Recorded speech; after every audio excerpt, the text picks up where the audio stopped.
Hello and welcome to this little film for AS Film Study students who are studying Section A, Producers and Audiences, where you need to learn about the film industry. And in this section, we're going to look at different types of films. So the film we're going to look at tonight is Northern Soul, with director Elaine Constantine, and it's an example of a British independent film. All right, so you need to know different types of films. This is our case study for a British independent film. Okay, and what you should do with all films in this section is look at IMDb, scroll down to the company credits and see who makes the film, see who the production companies are.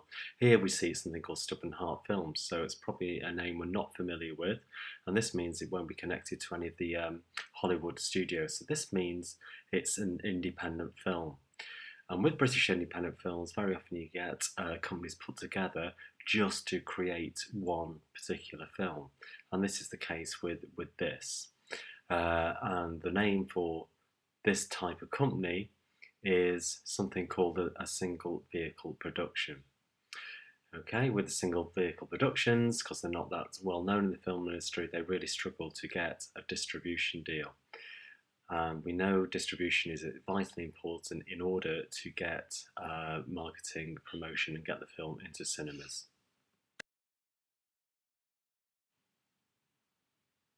Okay, and this is Elaine. She's the director of the film. Things that we know about Elaine: she's from Bury. She went to St Gabriel's, and she's got a background in photography, advertising, and fashion magazines. And a lot of directors start in a route in the media other than going straight into film directing. Quite often it's through television, but in Elaine's case, it's through photography.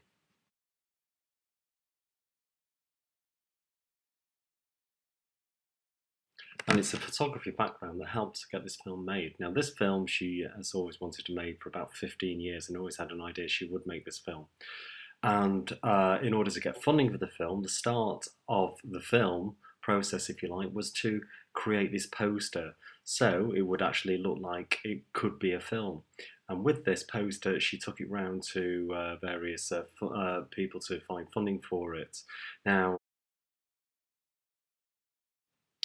the film did have a trailer, but this was produced quite close to the release of the film, and it didn't have the money to spend on teaser trailers like other films like The Hobbit do, and it was only a few weeks before the actual release of the film.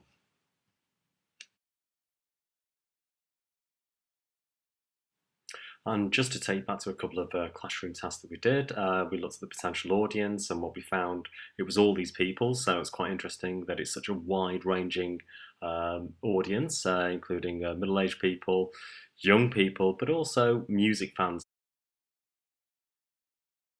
We also looked at how you would market this film. Remember, this film does not have a budget, and you came up with all the various aspects of social media that this film did indeed use, and we can see them listed. And we also looked at the importance of keeping this film independent. The director didn't want any involvement from anyone else because this is the film that she wanted to make. She didn't want any creative influence from anyone else or have to have any particular actors in who she didn't think were fit for the role. This is a passion of hers to make this film the way she wanted to make this film. And we've got to keep this in mind. This is very different than Hollywood. It's a very different way of making a film. And this quote basically sums that up, stressing the importance of keeping this film independent and grassroots. And another interesting aspect of this film that we talked about was the film was made and it went into post-production where they do the editing and do the sound. And the company they paid to do the post-production actually went bust, and the film was locked away for over a year in this company office, and they couldn't get hold of it at all. So the film just sat there. What this meant was that the film missed a lot of slots at film festivals, which is absolutely vital for the distribution of independent films. So the next question is, well, how do you market a film if you haven't got a budget? How do you get it into the cinemas? Well, this is an interesting process for this film. So how do you get film into cinemas without a budget? Well, anyone who's well known in the film, you get them to do interviews. And this is a way of creating what we call publicity. This is a way of getting the film known, but without spending any money. Here we see Lisa Stansfield, one of the stars of the film, played a cameo in the film, appearing on Terry Wogan. Absolutely vital to get this film into the cinemas there was to get it on as a festival, and they managed to achieve this with the BBC Six Music Film Festival that took place at the Corner House in February 2014. And of course they invited many distributors along as well as many well-known people, so we might recognise people here from that screening. We've got people from the Stone Roses as well as members of the cast. And having well-known people there means there's photograph opportunities, and this creates publicity that doesn't cost any money. As a result of this, the film's actually picked up by Universal. However, Universal only were interested in distributing this film on DVD, so they had to get a lesser, well-known distributor to actually get this on in cinemas. Now, they wanted it on in cinemas because the cinema screening itself creates an event, and you can build a lot of publicity around that for films. In addition to publicity, there's also merchandise that generates interest about the film. So there was a box set of vinyl records available that you could buy, there was a CD, there was a book of the making of the film that was there designed to provide funding and create interest. Also, they put on music events around the country in the run-up to the film a few weekends before. Nationwide, there was dance events on where you could go and listen to Northern Soul music, and the film would be promoted. This, of course, is trying to attract the music audience, those music fans who love Northern Soul. They knew there's a big fan base out there nationally, and they're trying to encourage this audience to become interested in the film. And of course, closer to the film, what do? You do more publicity. So here we see Elaine on BBC Breakfast, and she sat next to someone called Pete Waterman, who was a famous record producer once upon a time.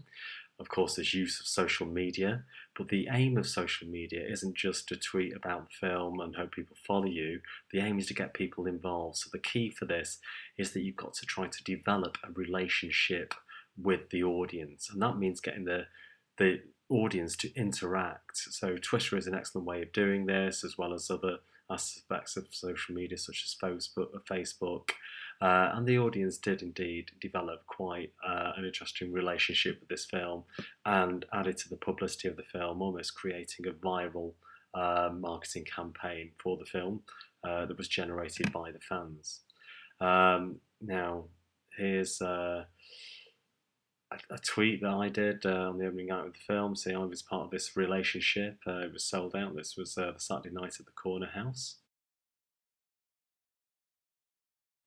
And of course, the film had a premiere in Leicester Square, and well-known people who were in the film attended that, and that generated publicity. So there was interviews with John Thompson, Steve Coogan, Lisa Stansfield, as we mentioned earlier, Ricky Tomlinson. All these were involved, as well as Elaine herself, and there was good photo opportunities that went across the media, generating free publicity. And we can see the film itself, despite having no budget, was a relative success, and the week it was released, it was the 10th most popular film at the cinema within the UK, so we can say that's an achievement. And it was actually released on what we call a limited release, and this was across art house cinemas. An interesting development because of the popularity of the film. In the second week, it was actually available to see at about 125 cinemas across the nation because of the popularity in the first week. And very often that happens to films. If they're popular, then they will find their way into more cinemas.